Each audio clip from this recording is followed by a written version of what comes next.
السلام علیکم ورحمۃ اللہ وبرکاتہ۔ بسم اللہ الرحمن الرحیم، الحمد للہ رب العالمین والصلاة والسلام علی رسولہ الکریم محمد وعلی آلہ واصحابہ اجمعین، اما بعد۔ اعوذ باللہ من الشیطان الرجیم، بسم اللہ الرحمن الرحیم۔ تبارک الذی بیدہ الملک وہو علی کل شیء قدیر، الذي خلق الموت والحیاة لیبلوکم ایکم احسن عملا۔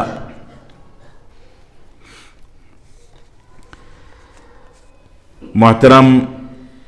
سامعین کرام، بزرگان دین اور نوجوان ساتھیوں،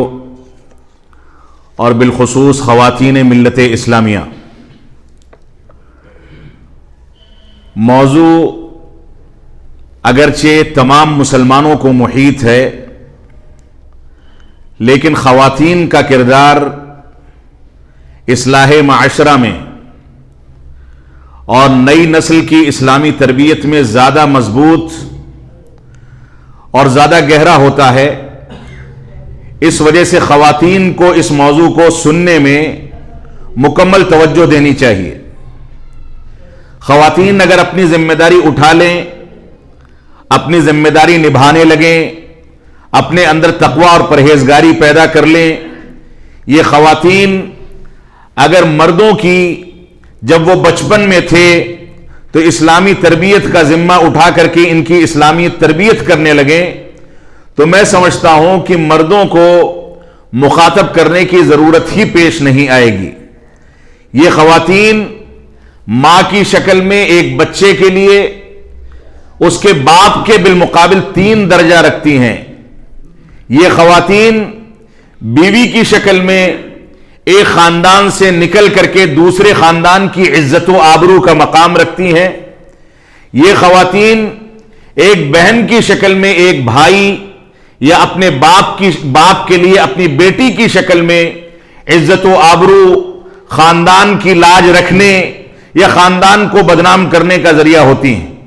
یہ خواتین کسی بھی شکل و صورت میں ہمارے درمیان زندگی گزارتی ہوں، ان کی عزت و آبرو، ان کا مقام، ان کی عظمت اور ان کی ذمہ داریوں کو اگر نظر انداز کیا جانے لگے تو ایسی صورت میں وہ معاشرہ ٹوٹ کر کے ختم ہو جاتا ہے۔ اللہ کے نبی صلی اللہ علیہ وسلم نے مرض الموت میں جب وفات سے پہلے مسلمانوں کو عمومی طور سے وصیتیں فرمائیں تو ان میں ایک وصیت آپ بار بار دہرایا کرتے تھے، فاتقوا اللہ فی النساء، اے لوگوں اللہ رب العالمین سے عورتوں کے بارے میں ڈرو، عورتوں سے متعلق تقوی اختیار کرو۔ اللہ کے نبی صلی اللہ علیہ وسلم نے ان خواتین کی تربیت کے لیے نہ جانے کون کون سے مواقف اختیار کیے۔ ان خواتین کو سچی مسلمان خاتون بنانے کے لیے، ان کی تربیت کے لیے ان کے ساتھ بہتر سلوک کرنے کا حکم دیا۔ اللہ کے نبی صلی اللہ علیہ وسلم نے بحیثیت شوہر کے اپنی بیوی اماں عائشہ صدیقہ رضی اللہ تعالی عنہا کے ساتھ دوڑ کا مقابلہ کیا،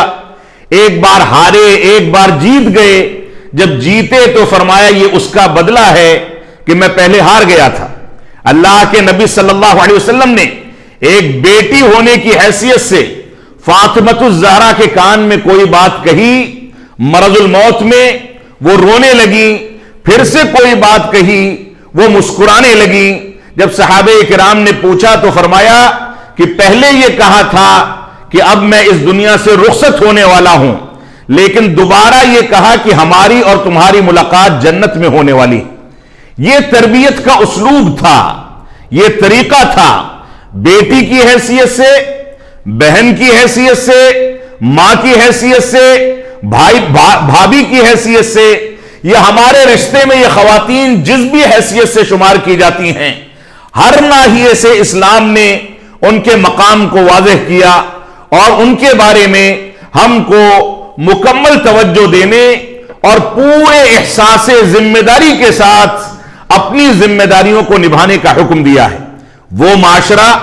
جو معاشرہ ان خواتین کو طلاق ثلاثہ کے بہانے سے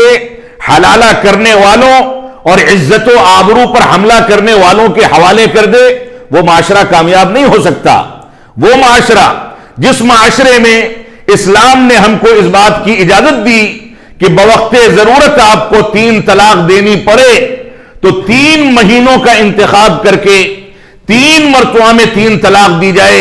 لیکن ہمارے یہاں کے بعض مفتی آئیں اور ایک ساتھ 3 فائر کر کے ان کو چوکٹ کے باہر کر دیں اور اس کے بعد لات مار کر کے بے عزت و بے وقار کر دیں، ان کے حقوق کی حق تلفی کریں،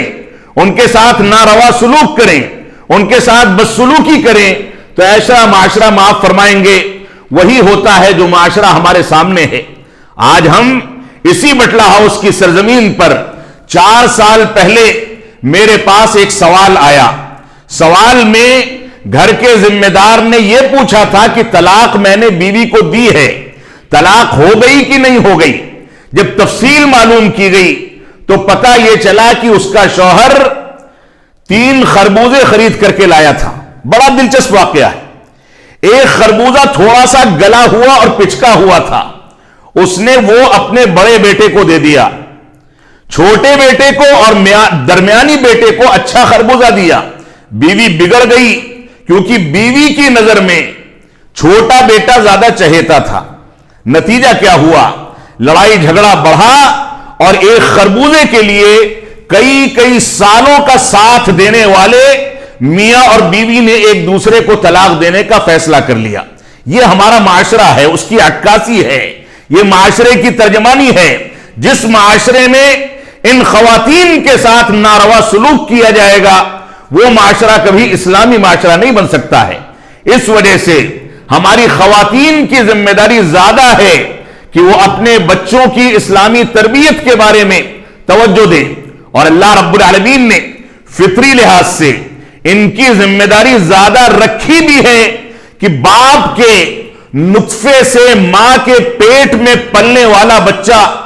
وجود میں آنے سے پہلے ماں کے پیٹ میں 9 مہینے تک زندہ رکھا جاتا ہے۔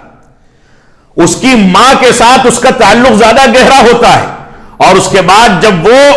ولادت کے بعد گود بھرتا ہے، ماں کے گود میں آتا ہے اور خاندانوں میں خوشیاں لے کر کے آتا ہے، اس کے بعد بھی باپ کا تعلق صرف غذاؤں سے، نان و نفقے سے، بیوی کے لیے دوا علاج اور کھانے پینے کے سامان کے انتظام سے رکھا گیا، لیکن ماں کو 2 سال تک اس بچے کو غذا مہیا کرنے یعنی دودھ پلانے کی ذمہ داری دی گئی۔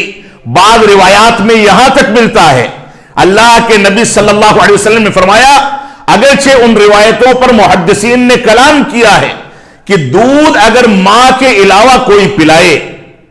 کسی کو رضاعی ماں بنانا ہے، تو ایسی صورت میں نیک اور سمجھدار خواتین کا انتخاب کیا جائے۔ کیونکہ بچہ جو دودھ پیتا ہے، جس کا دودھ پیتا ہے، اس کے اثرات اس بچے پر مرتب ہوتے ہیں۔ تو ان خواتین کا کردار شروع کے 9 مہینے بچے کے پیٹ میں ہونے کے مرحلے میں، اور اس کے بعد 2 سال تک دودھ پلانے کا مرحلہ، اور یہی اتنا نہیں، اس کے بعد بھی بچہ جب تک سن شعور کو نہیں پہنچ جاتا، چلنے نہیں لگتا، بولنے نہیں لگتا اور معاملات کو سمجھنے نہیں لگتا ہے،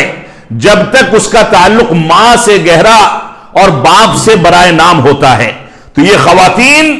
بچے کا پہلا مدرسہ ہیں، یہ خواتین بچے کی پہلی یونیورسٹی ہیں، یہ خواتین بچے کی شکل میں اللہ رب العالمین نے ہمارے سامنے جو کوڑا کاغذ دیا ہے، جس کے بارے میں امام مسلم رحمت اللہ علیہ نے اپنی کتاب میں روایت نقل کی کہ کل مولود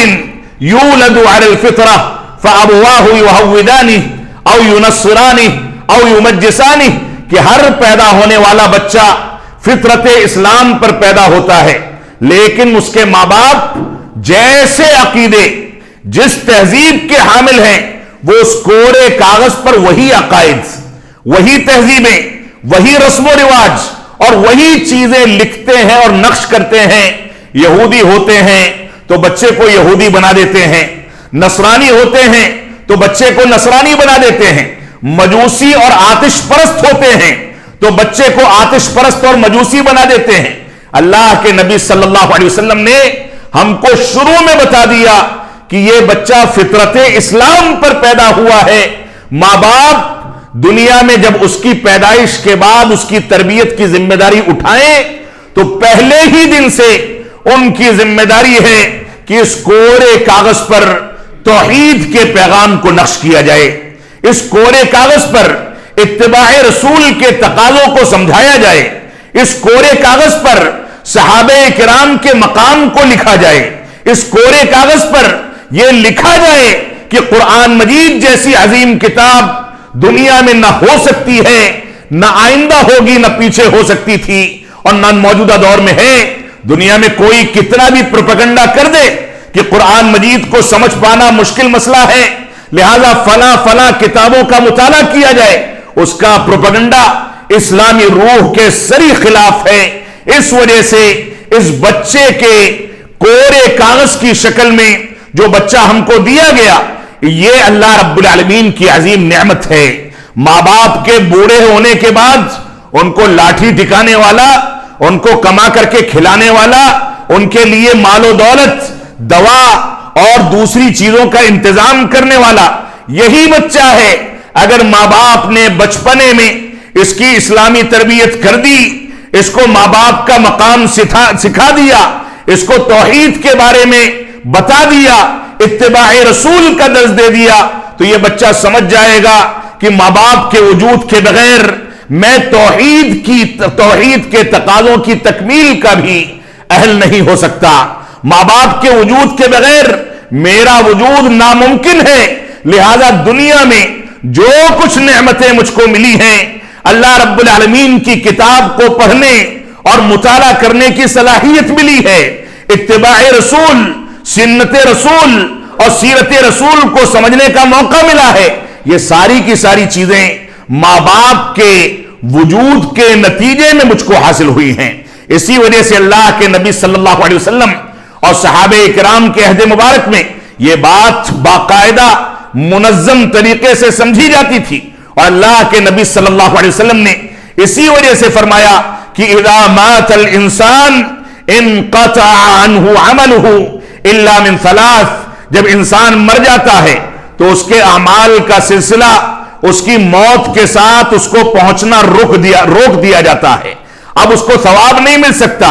اب وہ اپنے اعمال کے سے متعلق فائدہ نہیں اٹھا سکتا, لہذا اب اس کو 3 چیزیں فائدہ پہنچائیں گی. ان 3 چیزوں میں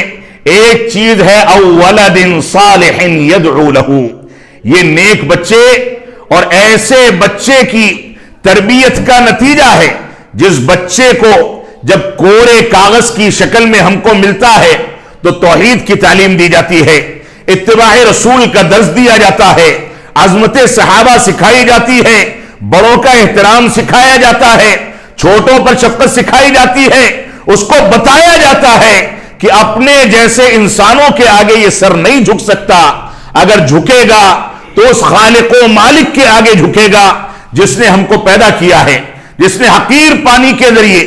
ماں کے پیٹ میں ہمارا وجود بخشا, 9 مہینے تک اس میں زندہ رکھا, اور اس کے بعد 2 سال تک ماں کی چھاتیوں میں دودھ پیدا کر کے ہمارے اوپر احسان عظیم فرمایا. بچہ رات میں سو رہا ہو, دودھ پیتا بچہ, اگر وہ فطری زندگی پر باقی ہے, اس کی ماں صحت و تندرستی والی ہے, تو ایسی صورت میں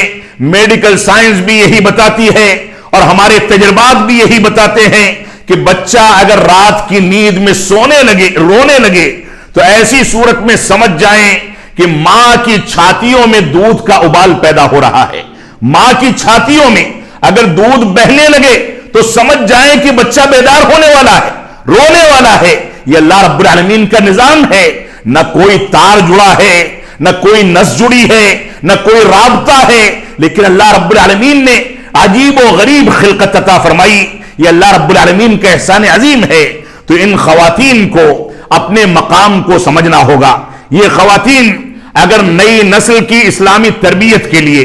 بیڑا اٹھا لیں, عزم کر لیں, قرآن و سنت کی روشنی میں اللہ رب العالمین کی رضامندی کے لیے یہ آگے آئیں تو ایسی صورت میں یہ ایسی نسل کو لے کر کے سامنے آ سکتی ہیں جو نسل ماضی میں اگر آپ تاریخ کا مطالعہ کریں تو خود رسول اکرم صلی اللہ علیہ وسلم کی حیات مبارکہ میں خواتین کی جانب سے تربیت کا جو کردار ہے وہ مردوں کی جانب سے نہیں ہے. آپ کے والد کی وفات آپ کی پیدائش سے پہلے ہو جاتی ہے, والدہ اس کے بعد وفات پا جاتی ہیں, حلیمہ سعدیہ دودھ پلاتی ہیں, دوسری خواتین دودھ پلاتی ہیں, اور اللہ کے نبی صلی اللہ علیہ وسلم کو سب سے پہلا سہارا دینے والی وہ خاتون اسلام جس کو ہم اماں خدیجۃ الکبریٰ رضی اللہ تعالیٰ کے نام سے جانتے ہیں, نبوت ملنے کے بعد اس سے پہلے ہی سے آپ کو تجارت میں سہارا دینے والی, آپ کے لیے کھانے پینے کا انتظام کرنے والی, آپ سے نکاح کی گزارش کرنے والی, اور نبوت ملنے کے بعد جب آپ گھبرا گئے, غار حرا سے آئے اور فرمایا کہ مجھ کو چادر اڑا دو, مجھ کو ڈر رہے کہ میں ہلاک ہو جاؤں گا, تو اس موقع سے بھی سب سے پہلے جس خاتون نے, جس شخصیت نے سہارا دیا تھا وہ خاتون اسلام تھی, خدیجۃ الکبریٰ رضی اللہ تعالیٰ تھی. انہوں نے فرمایا کہ نہیں, اللہ رب العالمین آپ کو ضائع نہیں کرے گا, آپ کو ہلاک نہیں کرے گا. کیوں نہیں کرے گا؟ کیونکہ آپ دوسروں کو کما کر کے کھلاتے ہیں, آپ بے سہارا لوگوں کا سہارا بنتے ہیں, آپ رشتہ داریوں کو جوڑتے ہیں, آپ لوگوں کا سامان اور بوجھ اٹھا کر کے ان کی ضرورتوں کی تکمیل کرتے ہیں. اللہ رب العالمین آپ کو ضائع نہیں کر سکتا. تو سب سے پہلا سہارا دینے والی یہ خاتون تھی, اور اس کے بعد پوری زندگی اللہ رب العالمین نے آپ کے ساتھ کے لیے, آپ کے رشتہ داروں کی مضبوطی کے لیے مختلف قبائل سے آپ کو جوڑ کر کے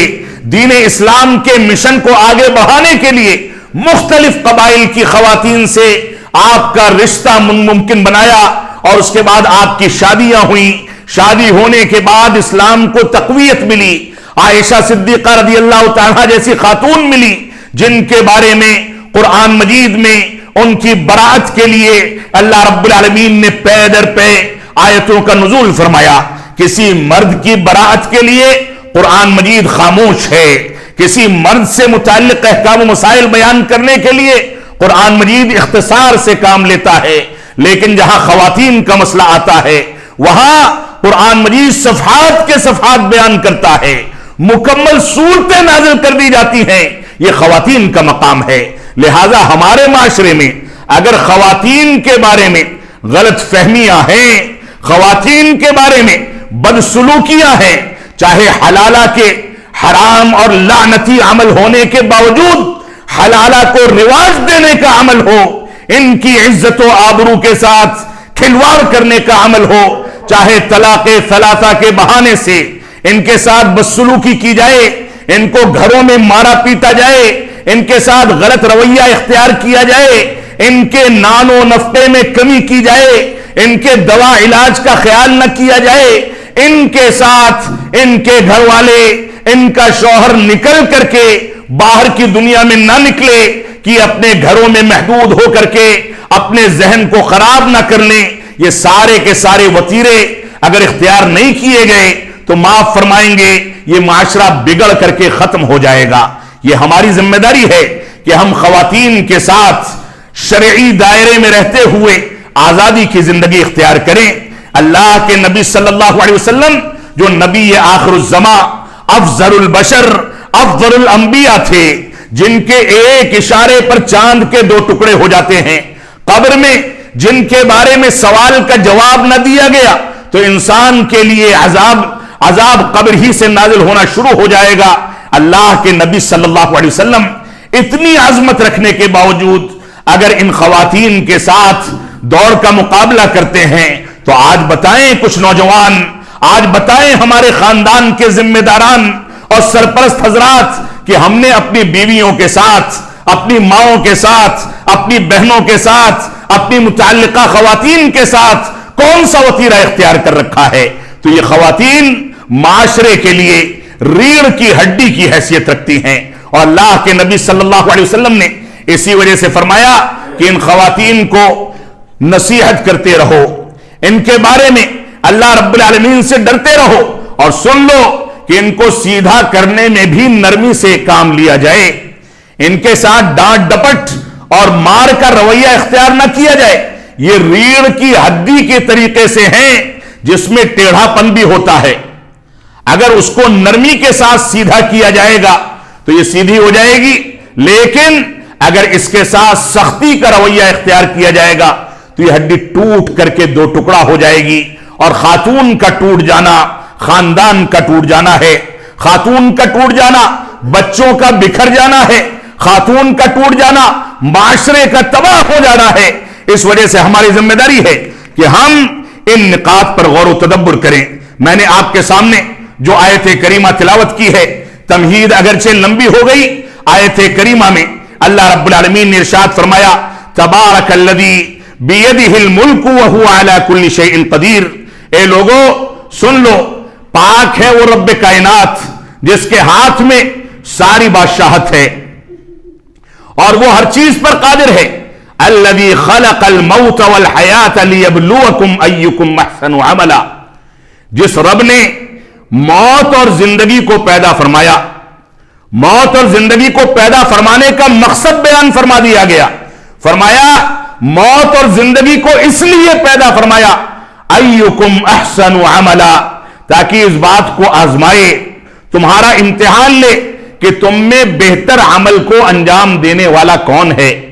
کون بہتر طریقے سے اعمال کو انجام دیتا ہے، کون صحیح طریقے سے اسلام پر عمل کرتا ہے، کس کی عبادات بہتر ہیں، کس کے معاملات بہتر ہیں، کس کے اخلاقیات بہتر ہیں، کون ہے جو سیرت رسول کا مطالعہ کرتا ہے، کون ہے جو سنت رسول کے مطابق زندگی ڈھالتا ہے۔ ایسا تو نہیں کہ آج کل کے مسلمانوں کے طرح سے ایک انسان رات میں قیام اللیل اور تہجد کا اہتمام کرے، 5 وقتہ نمازوں میں امام کے پیچھے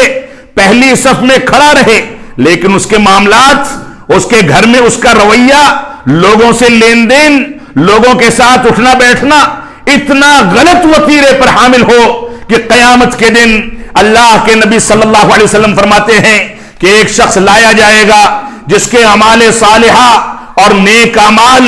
اور نیکیاں تہامہ کے پہاڑ کے برابر بلندی لیے ہوئے ہوں گی، بہت زیادہ نیکیاں کر رکھی ہیں، بہت زیادہ اعمال صالحہ انجام دیے ہیں، قرآن مجید کی تلاوت کا اہتمام کیا ہے، قرآن مجید کو چھپوا کر کے لوگوں میں تقسیم کیا ہے، نمازوں کی پابندی میں کبھی صف اول سے پیچھے نہیں ہوا، قیام اللیل اور تہجد کبھی نہیں چھوٹی، اور صدقات و خیرات میں کسی سے پیچھے نہیں تھا، لیکن معاملات اتنے خراب ہیں کہ اس کو لایا جائے گا اور کہا جائے گا قد سب ھذا وشتم ھذا، اس کو گالیاں دی ہیں، اس کے ساتھ زبان درازی کی ہے، اس کے ساتھ بدسلوکی کی ہے۔ اللہ کے نبی صلی اللہ علیہ وسلم فرماتے ہیں اس کی ساری نیکیاں ڈھیر ہو جائیں گی، تباہ و برباد ہو جائیں گی۔ جو مظلوم شخص اس کے سامنے لایا جائے گا، جس کو اس نے گالیاں دی تھی، برا بھلا کہا تھا، جس کی حق تلفیاں کی تھی، وہ مظلوم شخص جب اس کے سامنے لایا جائے گا تو ایسی صورت میں اس کی ایک ایک نیکی کو نکال کر کے اس مظلوم کے کھاتے میں، اور اس مظلوم کی ایک ایک برائی کو نکال کر کے اس نیک اور اعمال صالحہ کو انجام دینے والے کے کھاتے میں ڈال دیا جائے گا، اور دیکھتے ہی دیکھتے یہ کنگال ہو جائے گا۔ یہ صورتحال آج کے اکثر مسلمانوں کی ہے۔ ہم نمازیں پڑھتے ہیں لیکن ہماری زبانیں ہمارے قابو میں نہیں، ہم نمازیں پڑھتے ہیں لیکن ہمارا لین دین، ہمارے معاملات حلال و حرام کی تمیز پر مبنی نہیں ہیں، بلکہ جہاں حلال ملا وہاں حلال ملا، اور جہاں حرام پر کانٹا مار سکتے ہیں بڑے آرام سے کانٹا مار دیتے ہیں۔ ایک ٹھیلے والا ہو،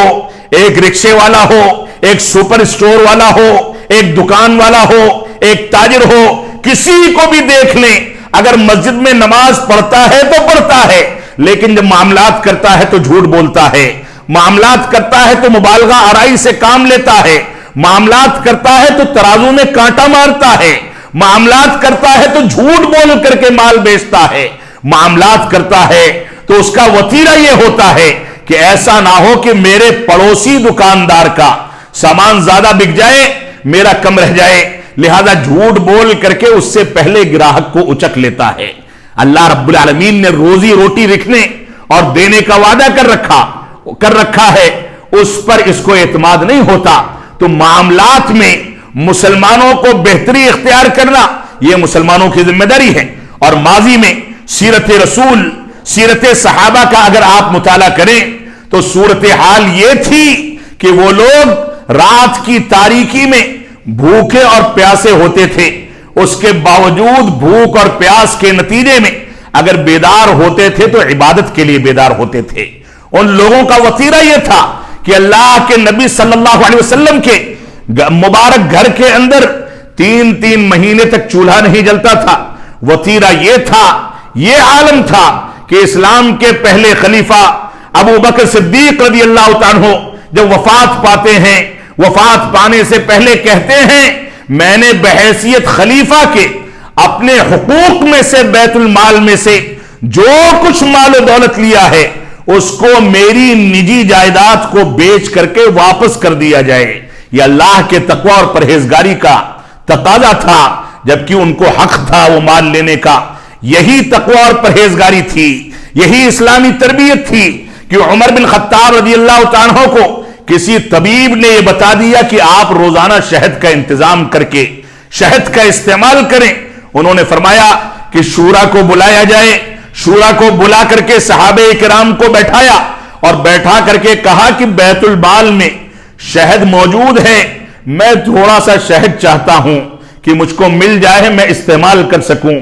یہ ایمانداری کا تقاضا تھا، اور اس کے بعد اجازت ملنے کے بعد وہ شہد لیتے ہیں جبکہ ان کو شرعی طور سے پورا حق حاصل ہے۔ صحابہ کرام نے اعتراض بھی کیا، فرمایا کہ آپ تو مسلمانوں کے خلیفہ ہیں، آپ جیسے چاہیں لے سکتے ہیں، آپ کو اختیار ہے۔ تو فرمایا کہ نہیں، شورا سے مشورہ کیے بغیر میں ایسی چیزوں میں دخل نہیں دیتا۔ لیکن اس کے مد مقابل آج ہماری جماعتوں کو، ہمارے علماء کو، ہمارے ذمہ داران کو، ہمارے امراء کو، ہمارے صدور کو، ہمارے نظماء کو اور ہمارے لوگوں کو دیکھ لیا جائے کون سی امانت داری ہے جس کو اختیار کر کے ہم نے اس امت کو، اس جماعت کو اور مسلمانوں کے اس پوری آبادی کو ایسی کگار پر لا کر کے کھڑا کر دیا ہے کہ جو چاہے آ کر کے عزت و آبرو پر حملہ کرے، جو چاہے آ کر کے مسجدوں کے ساتھ چھیڑ چھاڑ کرے، جو چاہے آ کر کے ہمارے بارے میں بیان بازی کرے، جو چاہے آ کر کے رسول اکرم صلی اللہ علیہ وسلم کی توہین کرے، جو چاہے آ کر کے قرآن مجید کے اوپر اعتراضات اٹھائے، قرآن مجید کی توہین کرے۔ یہ ہمارے بڑوں کی بدعمالیوں اور حلال و حرام میں جو تمیز ہونی چاہیے اس تمیز کے کھو جانے کا نتیجہ ہے کہ آج ساری امت اسلامیہ بلک کر کے زندگی گزار رہی ہے۔ اس کے پاس عزت و وقار نہیں بچا، اس کے پاس آنکھ میں آنکھ ملانے کی صلاحیت نہیں بچی۔ وہ لوگوں سے اور دشمنوں سے آنکھ میں آنکھ ملا کر کے بات نہیں کر سکتا، کیونکہ دشمن سب سے پہلے یہ پوچھتا ہے کہ پہلے اس کا جواب دے دو، تم بھی تو ایسا کرتے ہو، تمہارے بڑے بھی تو ایسا کرتے ہیں۔ تو اللہ رب العالمین نے فرمایا الذی خلق الموت والحیات لیبلوکم ایکم احسن عملا۔ اللہ رب العالمین جس نے زندگی اور موت کو اس وجہ سے پیدا فرمایا تاکہ تم کو آزمائے تم میں بہتر عمل کو انجام دینے والا کون ہے، کون بہتر طریقے کی زندگی گزارتا ہے، کون ہے جو معاملات میں بھی بہتر ہے، اخلاقیات میں بھی بہتر ہے، عبادات میں بھی بہتر ہے، اس کا لباس، اس کا چہرہ مہرہ، اس کے کھانے پینے کی چیزیں، اس کا رہن سہن، اس کا چلنا پھرنا، اس کا اٹھنا بیٹھنا، اس کا سونا اور بیدار ہونا، اس کا معاملات کرنا، اس کا بچوں کے لیے اسکولوں کا انتخاب کرنا، اس کا نکل کر کے لوگوں سے گفتگو کرنا، قضائے حاجت اور استنجا کے لیے بیت الخلا کو تعمیر کر کے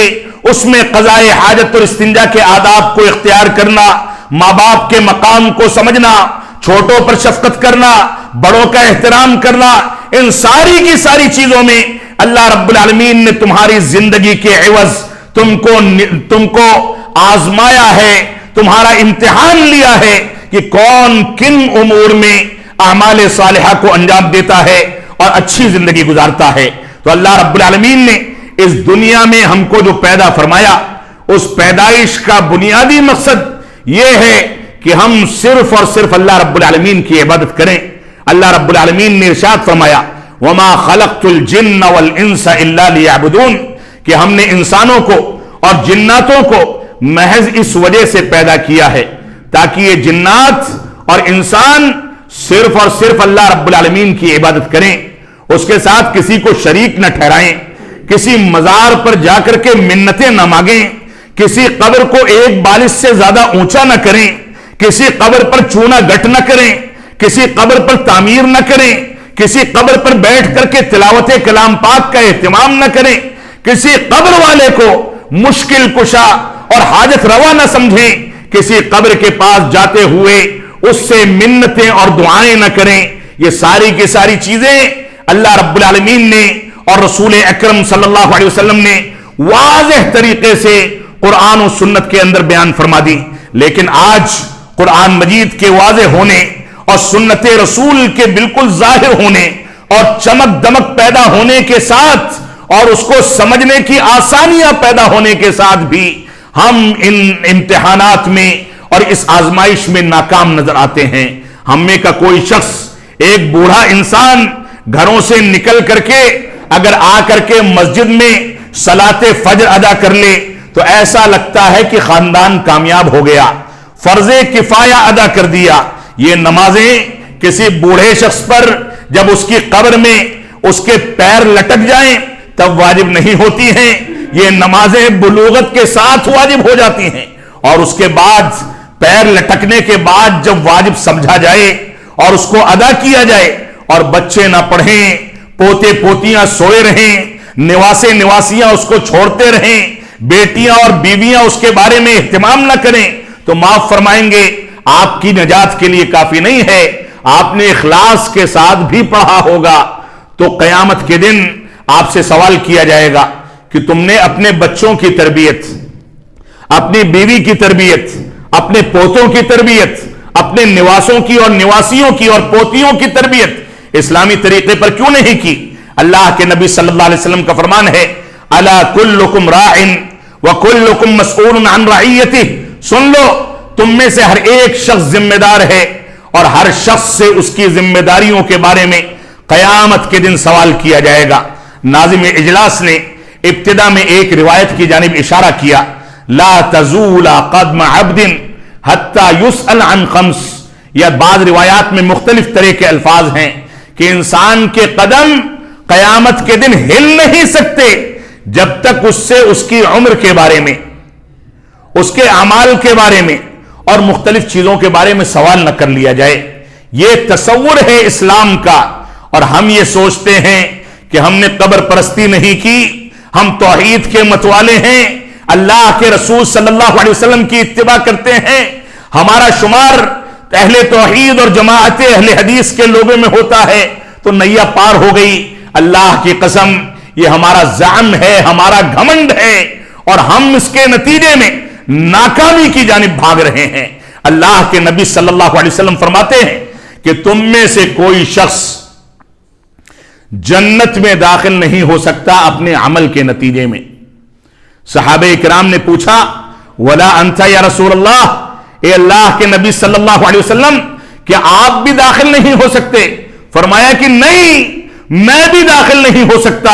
الا یہ کہ اللہ رب العالمین کی رحمت اور اللہ رب العالمین کی نوازش مجھ کو ڈھانپ لے،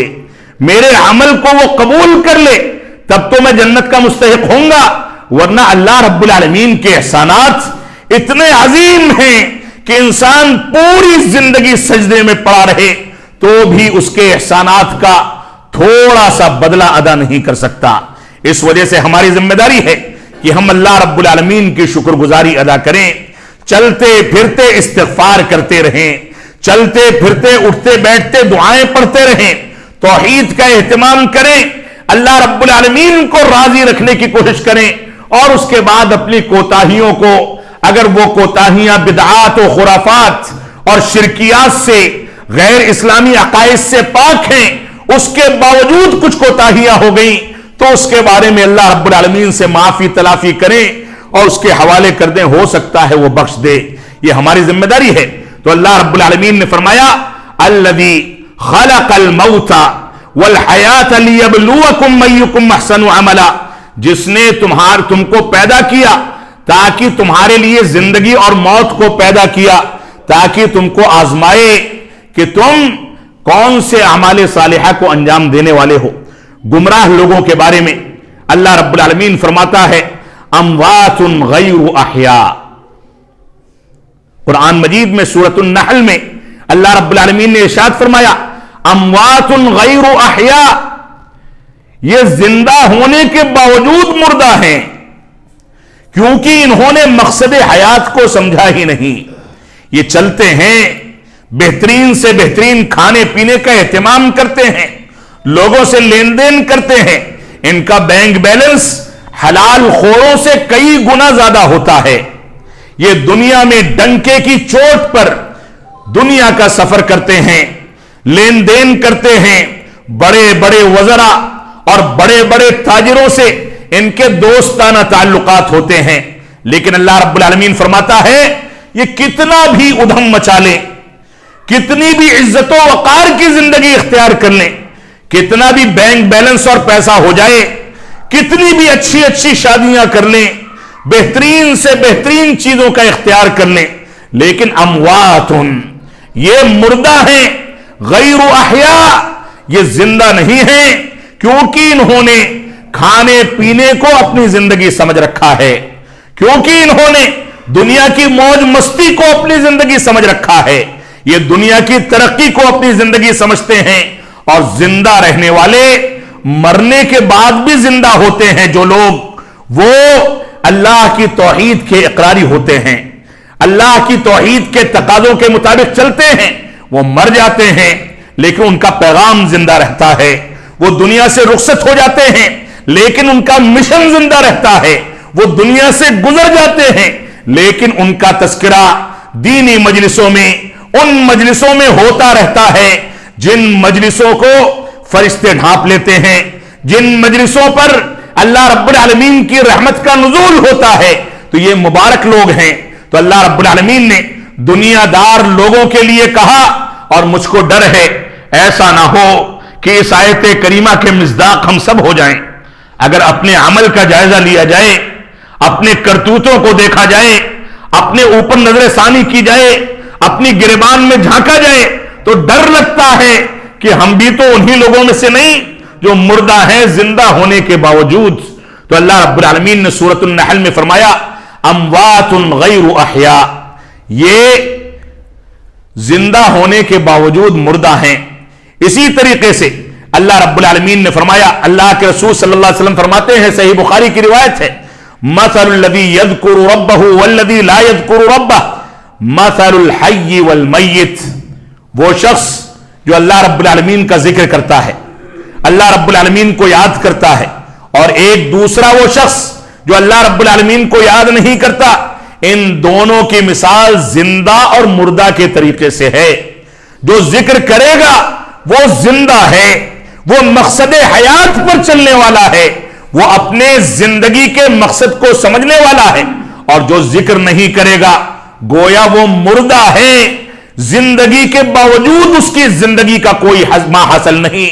کوئی فائدہ نہیں، کوئی برکت نہیں، کوئی نتیجہ نہیں۔ اس وجہ سے ہماری ذمہ داری ہے کہ ہم اپنی زندگی کو بابرکت بنانے کے لیے قرآن و سنت کے مطابق زندگی کو ڈھالیں۔ اسی طریقے سے اللہ رب العالمین ارشاد فرماتا ہے کل من علیہا فان ویبقى وجہ ربک ذو الجلال والاکرام، ہر چیز جو دنیا میں آتی ہے فنا ہونے والی ہے۔ انبیاء آئے اور گزر گئے، صورتحال یہ تھی اللہ کے نبی صلی اللہ علیہ وسلم کے مرض الموت میں کہ مصلی تک آنے کی طاقت نہیں تھی، صحابہ کرام کندھا دے کر کے مسجد میں سہارا دے کر کے لاتے تھے۔ صورتحال یہ تھی کہ وفات کے بعد عمر بن خطاب رضی اللہ تعالیٰ نے انکار کر دیا، فرمایا جو کہے گا کہ میرا حبیب اس دنیا سے رخصت ہو گیا، میں اس کی گردن کو اپنی تلوار سے تول دوں گا۔ ابو بکر صدیق رضی اللہ تعالیٰ عنہ مسجد میں حاضر ہوتے ہیں اور فرماتے ہیں وما محمد الا رسول قد خلت من قبله الرسل افإن مات او قتل انقلبتم على اعقابكم. سن لو، اللہ رب العالمین نے یہ آیت کریمہ قرآن مجید میں نازل فرمائی کہ محمد صلی اللہ علیہ وسلم سوائے رسول کے اور کچھ نہیں. ان سے پہلے بھی رسول آئے اور گزر گئے. اگر ان کو قتل کر دیا جائے یا ان کی وفات ہو جائے تو کیا اپنی ایڑیوں کے بل تم دین سے پھر جاؤ گے؟ عمر بن خطاب رضی اللہ تعالیٰ عنہ فرماتے ہیں کہ ایسا لگتا تھا کہ یہ آیت کریمہ پہلی بار سنی ہے. اور اس کے بعد فرمایا من کان یعبد محمدا فإن محمدا قد مات. سن لو اور مسلمانوں کا وہ طبقہ سن لے جو طبقہ اپنے جیسے انسانوں کی عبادت کا عادی ہوتا جا رہا ہے، جس کو منتیں، اولادیں، روزی روٹی، دعائیں سب کچھ قبر والوں سے ملتا ہے، جو جا کر کے قبروں کو پکا بناتے ہیں، قبروں کے اوپر پھول چڑھاتے ہیں، چادریں چڑھاتے ہیں. اللہ کے نبی صلی اللہ علیہ وسلم کے بارے میں صحیح بخاری کی روایت ہے، ابو بکر صدیق رضی اللہ تعالیٰ نے فرمایا کہ سن لو، جو اللہ کے نبی صلی اللہ علیہ وسلم کی عبادت کرتا تھا وہ سن لے فَإِنَّ مُحَمَّدًا قَدْ مَاتَ، محمد صلی اللہ علیہ وسلم کی وفات ہو چکی. وَمَنْ كَانَ يَعْبُدُ اللَّهَ فَإِنَّ اللَّهَ حَيٌّ لَا يَمُوتُ. اور وہ سن لے جو اللہ رب العالمین کی عبادت کرتا تھا وہ کبھی بھی مرنے والا نہیں، ہمیشہ زندہ رہنے والا ہے، ہمیشہ سے ہے اور ہمیشہ رہے گا. لہذا صرف رب کائنات عبادت کا مستحق ہے. تو اللہ کے نبی صلی اللہ علیہ وسلم کی وفات کے بارے میں یہ تصور ہم سامنے رکھیں تو غیر اللہ کی عبادت سے توبہ کرنے اور شرک و بدعات سے دوری اختیار کرنے کا راستہ ہموار ہوگا. ہماری ذمہ داری ہے کہ ہم زندگی کی آزمائش میں توحید اور اس کے تقاضوں کی تکمیل کریں. اللہ رب العالمین نے فرمایا کہ جو لوگ قرآن و سنت کی پیروی کرتے ہیں، اور اللہ رب العالمین فرماتا ہے اینما تکونوا یدرککم الموت ولو کنتم فی بروج مشیدہ، کہ تم میں سے کوئی بھی شخص ہو، بڑے بڑے محلوں میں رہتا ہو، بڑے بڑے اسپتالوں میں علاج کراتا ہو، بڑے بڑے ڈاکٹروں سے وعدہ کر کے ان کے زیر علاج زندگی گزارتا ہو، ایک ایک دن میں کروڑوں کروڑوں کھربوں کھربوں روپے اس کے دوا علاج پر خرچ کیے جاتے ہیں. اس کے جسم کو اٹھا کر کے ساری دنیا میں لے جایا جائے، دوا علاج کا انتظام کیا جائے. اللہ رب العالمین نے فرمایا یہ اختیار زندگی اور موت کا، چاہے بادشاہ ہو، نبی ہو، رسول ہو، صحابی رسول ہو، ولی ہو، پیر ہو، یا کوئی سجادہ نشین ہو، کوئی خطیب ہو، کوئی عالم ہو، کوئی مفتی ہو، کوئی بڑی سے بڑی شخصیت ہو، کوئی بھی ہو، اس کا اختیار موت اور زندگی کا اللہ رب العالمین کے ہاتھ میں ہے. انسان کو کھانسی آنے لگتی ہے تو آج کے دور میں تو صورتحال یہ ہے کہ کورونا کے شبہ میں مسجدوں سے لوگ بھاگ کھڑے ہوتے ہیں کہ کہیں اس کو کورونا نہ ہو گیا. یہ اللہ رب العالمین کا اختیار ہے، وہ جس کو چاہے شفا یابی عطا فرمائے. یہ رب کائنات کا اختیار ہے، وہ جس کو چاہے بہتر زندگی عطا فرمائے. تو اللہ رب العالمین نے ہم کو اس بات پر ابھارا کہ ہم اپنے مقصد حیات کو سمجھیں. تو مقصد حیات کو سمجھنے کے لیے بنیادی چیز یہ ہے کہ ہم اپنے مقصد حیات میں وما خلقت الجن والانس الا لیعبدون کو سامنے رکھ کر کے اس بات کو سمجھ لیں کہ اللہ رب العالمین نے ہم کو توحید کی تنفیذ کے لیے پیدا فرمایا ہے، توحید پر عمل پیرا ہونے کے لیے پیدا فرمایا. توحید کے تقاضوں میں کوئی خلل آ جائے تو ایسی صورت میں انسان کبھی بھی کامیاب نہیں ہو سکتا. اتباع رسول اس مقصد حیات کا دوسرا بنیادی رکن ہے. اتباع رسول اور اس کے تقاضوں پر عمل کرنا، نئی نسل کی اسلامی تربیت کرنا، حسن اخلاق کو اختیار کرنا، معاملات کو بہتر کرنا، حصول تعلیم کے لیے اسلامی اصولوں سے نہ ٹکراتے ہوئے بہتر سے بہتر وسائل اختیار کرنا. بچے انجینئر بن جائیں، ڈاکٹر بن جائیں، سائنسداں بن جائیں، سافٹ ویئر انجینئر بن جائیں، دنیا کی ترقی یافتہ شکلوں میں نکل جائیں،